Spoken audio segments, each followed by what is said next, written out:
Good evening. What you're about to witness is an unrehearsed, uncensored interview on the issue of birth control.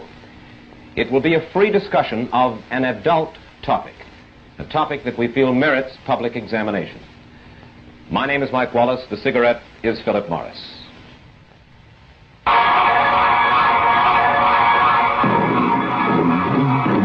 New Philip Morris, probably the best natural smoke you ever tasted, presents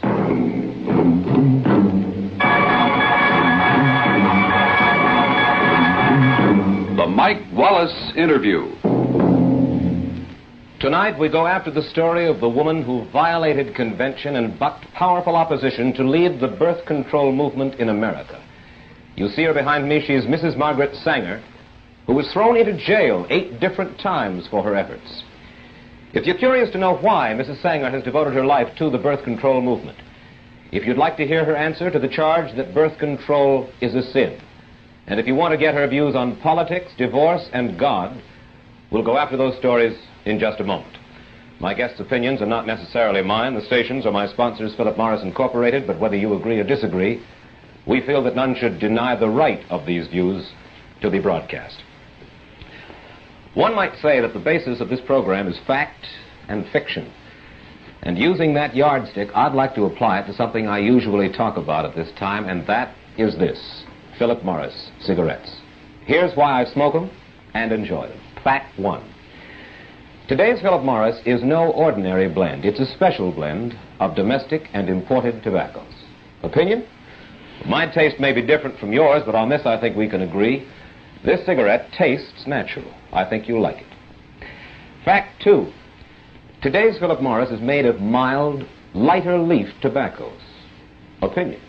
To me, that accounts for the genuine mildness I get in every puff. It's what I call a man's kind of mildness. There's no filter, no fooling, no artificial mildness, because, you see, there's nothing between you and the tobacco itself. And fact 3 is, of course, this box. Philip Morris was the first non-filter cigarette to come in a crush-proof box. Opinion? A cigarette that keeps better, smokes better. So get with Philip Morris yourself and check these facts. And when you do, I think you'll find it's probably the best natural smoke you ever tasted. And now to our story. When Mrs. Margaret Sanger opened the first birth control clinic in the United States back in 1916, birth control was a dirty word. The police threw her into jail, as they were to do 7 more times during her crusade, a crusade that still faces the reasoning but unalterable opposition of the Roman Catholic Church. That crusade kept Mrs. Sanger away from her children for long periods. It helped to break up her first marriage, and she suffered constant, harrowing social abuse. Mrs. Sanger, in view of all of that, let me ask you this first of all. Why did you do it? I realize that you had an intellectual conviction that birth control was a boon to mankind, but I'm sure that others have that conviction too. And so what I'd like to know is this: what events, what emotions in your life made Margaret Sanger a crusader for birth control? Well, Mr. Wallace, it's hard to say that any one thing has made one do this or that. I think from the very beginning, I came of a large family. My mother died young, 11 children. That made an impression on me as a child. I was a trained nurse, went among the people. I saw women who asked to have some means whereby they wouldn't have to have another pregnancy too early after the last child, the last abortion, which many of them had. So there's a number of things that are one after the other that really made you feel that you had to do something. There are some other possible reasons that suggest themselves on reading your biography by Lawrence later. Your mother, as you say, died prematurely after bearing 11 children. She was born a Catholic, was she not? She was born a Catholic, yes. And in Ireland.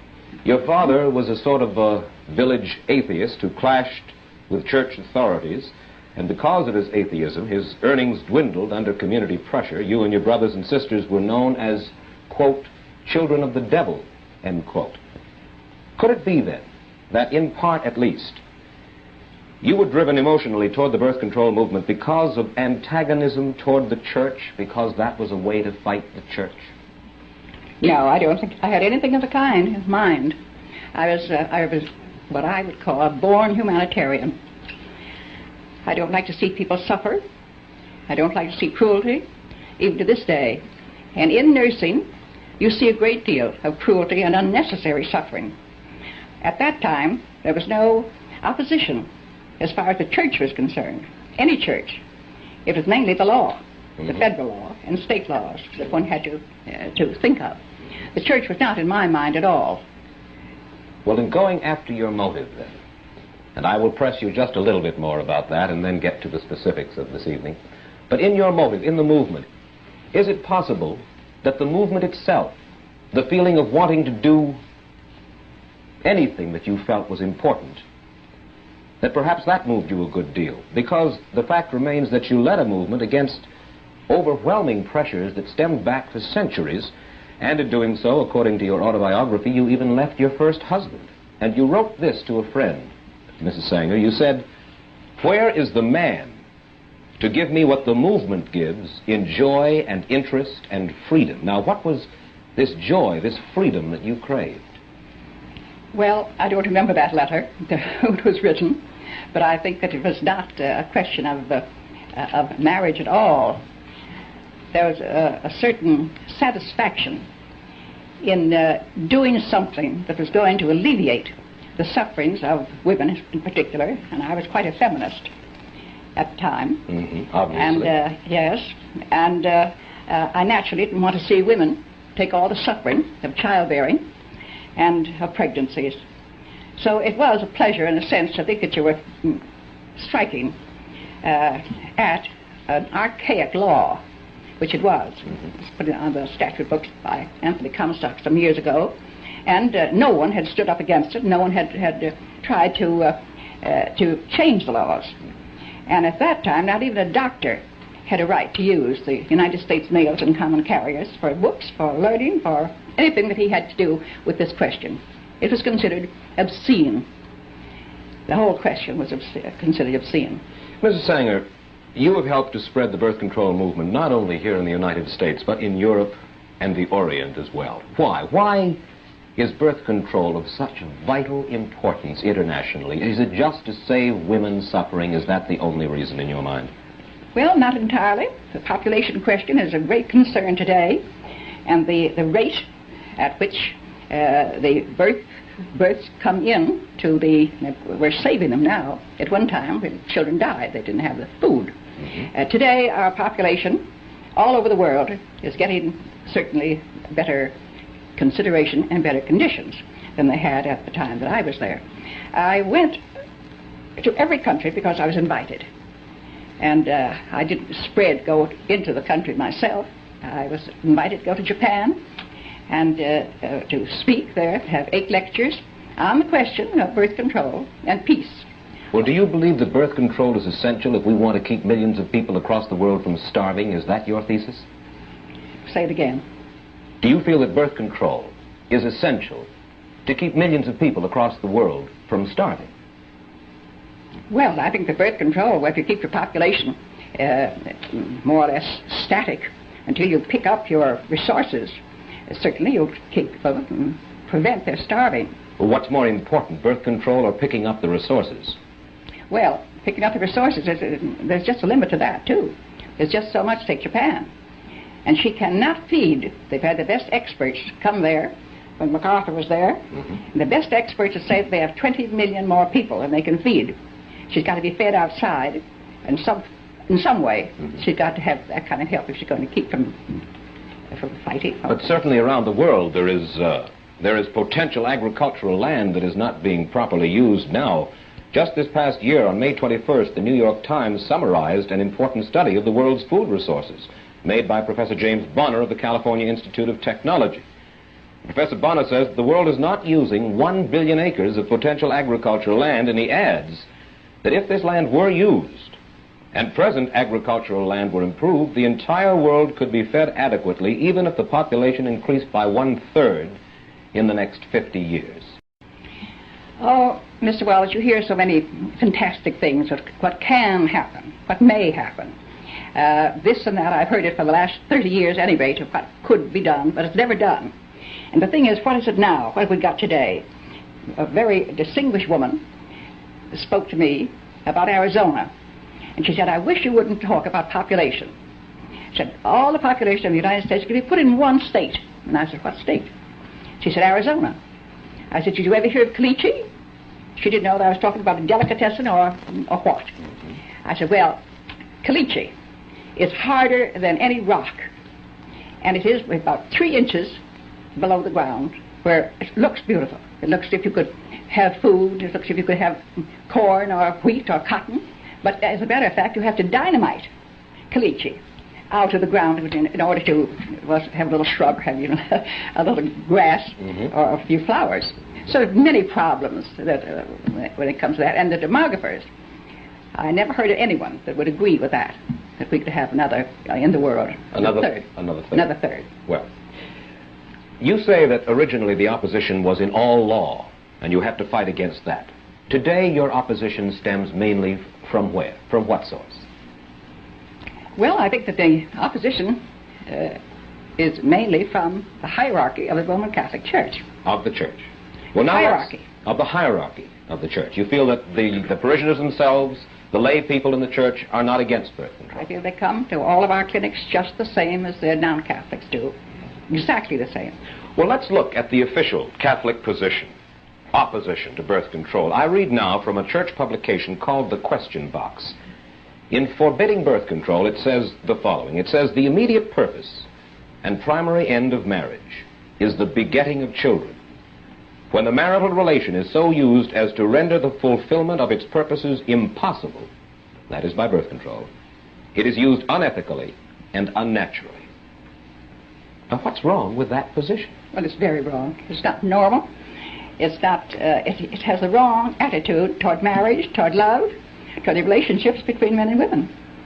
Well, the natural law, they say, is that, first of all, the primary function of sex in marriage is to beget children. Well, do you disagree with that? I disagree with it 100%. Your feeling is what, then? My feeling is love and the attraction between men and women.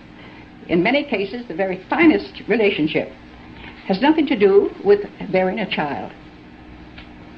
It's secondary. Many, many times we know that. You see your birth rate, you talk to people who have very happy marriages and they're not having babies every year. Yes, I think that's a celibate attitude. Surely. A celibate attitude, but you agree that Catholicism, according to the tenets of Catholicism, they rule that birth control violates not only the Church's position, it isn't the Church's position, but they say that it violates a natural law, as I have just explained. Therefore, birth control is a sin, no matter who practices it. Now, the violation of the natural law, according, you certainly can take no issue with the natural law as the hierarchy of the Catholic Church regards it. Well, I certainly do take issue with it. And I think it's untrue, and I think it's unnatural. Well, let me ask you... Everything bears it out that it's an unnatural attitude to take. And how do they know?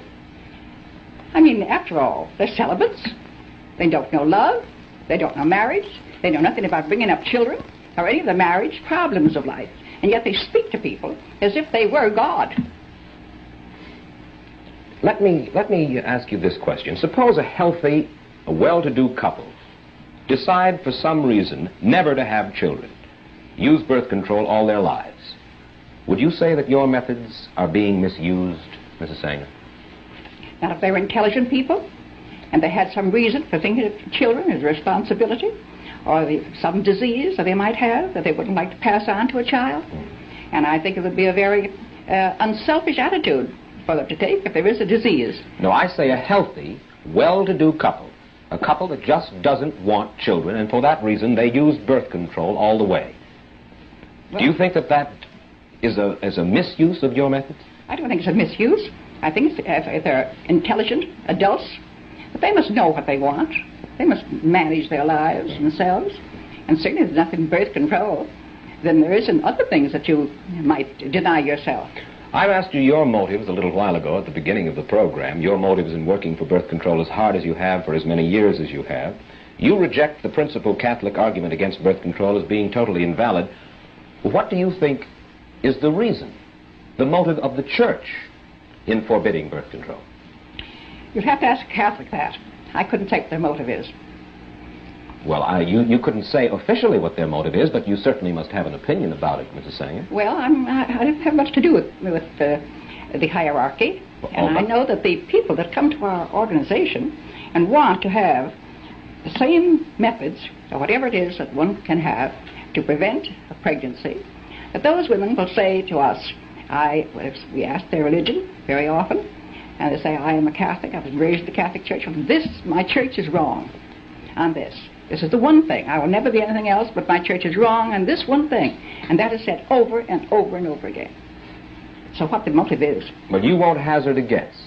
I don't care to. Thank you. May I ask you why? Now, I know that in private and actually in public discussions, I think, prior to this time, you have been willing to state your understanding of what the motives of the church are, and now you would rather remain silent. May I ask you why? Well, simply because I don't think that the church has changed in its attitude. Some of the hierarchy have changed their attitude. You can't say the same thing that you might have said a year ago or 2 years ago, as to your belief or as to your opinion. Mm-hmm. And when have you heard it said that the reason that the church is against birth control is because they want more Catholics? I've read it. Do you believe it? Well, if you read their papers, where they point out Boston, that's what has happened in Boston and Massachusetts. Mm-hmm. They have simply outbred the Protestants, and they in Boston and Massachusetts they have control. I've read that in their own papers. I see. Of course, the church's answer, and I read now from a pamphlet published by the Redemptorist Fathers in Missouri, says as follows. It says that point of view about wanting more Catholics is nonsense. Quote, the Catholic Church does not command Catholic husbands and wives to have even one child. The Church considers it more than normally meritorious for them to have no children if they mutually and perpetually give up the use of the marriage rite for the love of God. All right. I don't quote what they do, so I think that the question in my mind is that they do and order their own people to do as they wish. But I object to their having the same rules for people who are not of the same religion. Well, they believe, you see, that it is a natural law, not a Catholic law, but a natural law, and therefore a sin not just for Catholics, but a sin for all peoples. And I think that there are other religious groups, the very, very Orthodox Jews feel the same way about birth control. Let's look at another argument against birth control, Mrs. Sanger, published in Red Book magazine in March of 1956. It says birth control is a devastating social force which tends to weaken the moral fiber of the community. Immunity from parenthood encourages promiscuity, particularly when unmarried persons can so easily avail themselves of the devices. Do you doubt that? I doubt it. You do? Certainly. Then let me read from a news story in the Philadelphia Daily News on June 10th, 1942. The story quotes you as urging the Women's Army Auxiliary Corps to give its members, quote, preventive measures against pregnancy, end quote. And you add, quote, abortion and illegitimacy are bound to result if the government doesn't recognize human nature, end quote. In other words, you were not advocating Christian morality, but rather ways for single women to avoid bearing illegitimate children. Where was this taken from? Philadelphia Daily News, June 10, 1942, direct quote from Margaret Sanger. I doubt it. I don't believe I ever made such a remark. Well, in the same vein, in your autobiography, which you cannot disavow, you wrote the following about sexologist Havelock Ellis. You said he's been able to clarify the question of sex and free it from the smudginess connected with it from the beginning of Christianity. Now, what do you mean by the smudginess connected with sex, and why do you blame it on Christianity? Well, there's many reasons, of course, to say that we have more records of it from the dawn of Christianity. And I think I was speaking of Havelock Ellis as having clarified the question of homosexuals, making the thing not exactly a perverted thing, but a thing that a person is born with, different kinds of eyes, different kinds of structure, and so forth. That he didn't make all homosexuals perverts. I felt that he clarified that to the medical profession and to the scientists of the world, as perhaps one of the first ones to do that. That was one of the things I meant in that. Mrs. Sanger, do you disagree that Catholics, or do you feel that Catholics should not have a right to have a say when a city administration contemplates spending their tax dollars on birth control or the dissemination of birth control information, something that Catholics believe is sinful?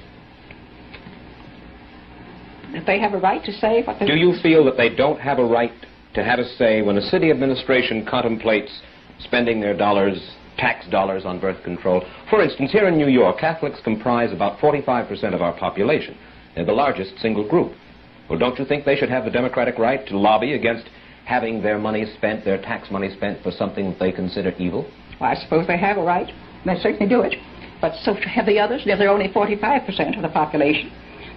That is not the majority. But they have a right to get up and... Certainly. I'd have no objection to having them say that, but I think we should have the same right. I say we, I mean non-Catholics. Well, of course, this is a little bit at variance with something that you told our reporter earlier this week. You said earlier this week, it's not only wrong, it should be made illegal for any religious group to prohibit dissemination of birth control, even among its own members. In other words, you would like to see the government legislate religious beliefs in a certain sense. Where these strange things come to, that I said them is what I should like to know when. Well, now, you know that my reporter spent a good deal of time with you. He's a very accurate young man. Yes. And this is a specific quote. Well, I don't think I said it quite that way. What are your religious beliefs, Mrs. Sanger? Do you believe in a God in the sense of a divine being who rewards or punishes people after death? Well, I have a different attitude about the divine. I feel that we have divinity within us, and the more we express the good part of our lives, the more the divine within us expresses itself. I suppose I would call myself an Episcopalian by religion, and there's many other. If you travel around the world, you get quite a bit of the feeling of all religions have so much alike in the divine part of our own being. And I suppose you just couldn't put that in a book, or you couldn't put it into a phrase or a sentence. Do you believe in sin? When I say believe, I don't mean believe in committing sin. Do you believe there is such a thing as sin? Well, I think the greatest sin in the world is bringing children into the world that have disease from their parents, that have no chance in the world to be a human being, practically. Delinquents, prisoners, all sorts of things just marked when they're born. That, to me, is the greatest sin that people can commit. But sin in the ordinary sense that we regard it, do you believe or do you not believe? Well, what would they be? Do you believe that infidelity is a sin? Well, I'm not going to specify what I think is sin. I've stated what I think is the worst sin. Yes, but then you asked me to say what, and I said what, and you refused to answer me? Yes, I don't know about infidelity. It has so many personalities to it, and what a person's own belief is. I couldn't generalize any of those things as being sin. Murder is a sin. Well, I naturally think murder is a sin or not. It's a terrible act. In just a moment, Mrs. Sanger, I'd like to ask you about another social problem here in the United States, divorce. Nearly 400,000 couples get divorced in this country each year. And I'd like to get your views on the cause and possible prevention of this problem. We'll get Mrs. Sanger's answer to that question in just 60 seconds. One look at this cabin cruiser, and you'd know it's new. One puff of this cigarette, and you know it's new. It's Philip Morris, and you know by the taste. Philip Morris tastes natural, and that's why smokers like it. And they like the man's kind of mildness in Philip Morris.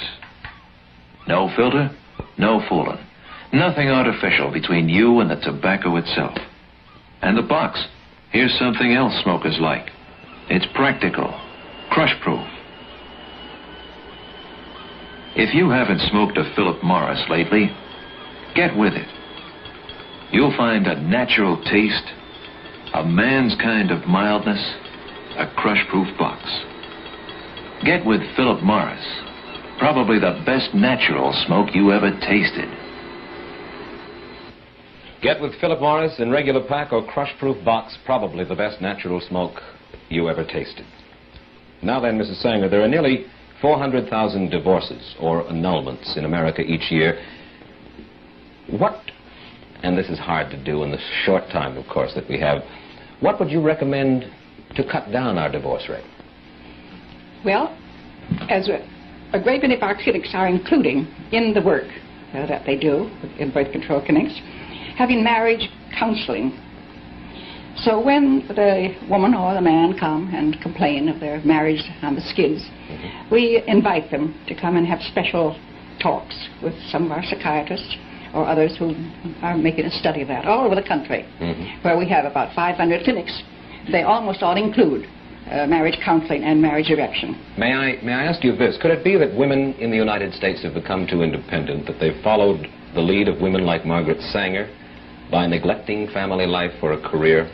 Let me quote from your biography describing your second marriage to Noah Slee. Quote, "In New York, Mrs. Sanger maintained every clause of their compact of independence. They had separate apartments, they telephoned each other for dinner or theater engagements, or passed notes back and forth." Would you call this a sound formula for marriage, Mrs. Sanger? Different people, yes. It certainly was for me and for my husband. We had a very happy marriage consulting. He had different friends than I had, and I don't believe in forcing, after all, we were two adults, and forcing your friends on another person who may have an entirely different outlook. It worked out very well. I know that it did. You have two sons. One final question. You have two sons. How many children have they? Would you like to see them? I would indeed. As well as How many children? That's 6 in this family? 5 boys and a girl in that family. And in the other family? 2 girls. 2 girls. Miss Sanger, I thank you so much for taking time out and coming and talking to us here this evening. And Mr. Wells, I've never smoked, but I'm going to begin to take up smoking and use Philip Morris as the cigarette for me to take. Well, I thank you very much, Mrs. Sanger. Indeed. In the eyes of some, Margaret Sanger has been a heroine. In the eyes of others, she's been a destructive force. The purpose of this interview has been not, of course, to try to resolve this issue, but to open it to a little sensible discussion. This was done with the feeling that all of us, regardless of our beliefs, can do nothing but profit from a free exchange of ideas. I'll bring you a rundown on next week's interview in just 60 seconds or so. These few seconds at the end of the interview are among the most enjoyable of the week for me, for much as I enjoy smoking during the interview, Mrs. Sanger. I believe I enjoy this cigarette most right now. Of course, Philip Morris is easy to enjoy. The taste is natural. There's mildness here, too. Today's Philip Morris has what I call a man's kind of mildness. There's no filter, no fooling, no artificial mildness, because there is nothing between you and the tobacco itself. Which is why I say, get with Philip Morris. Probably the best natural smoke you ever tasted. Next week, by popular demand, we're going after more of the opinions, gripes, and philosophy of Frank Lloyd Wright, the revolutionary architect who attacked what he called the mobocracy on this program 3 weeks ago. This time we'll find out, among other things, why Mr. Wright says that he has a great affection for the people of the Soviet Union. And we'll get his views at the age of 88 on death and immortality. That's next Saturday night. Till then, for Philip Morris, Mike Wallace, good night.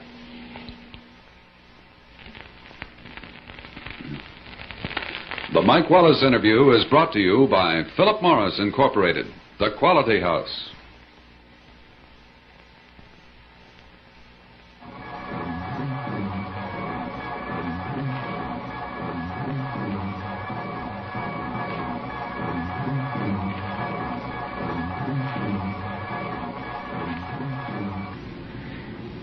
Kings of the Ten Pins meet in match game competition. Watch Bowling Stars every Sunday night on ABC Television Network.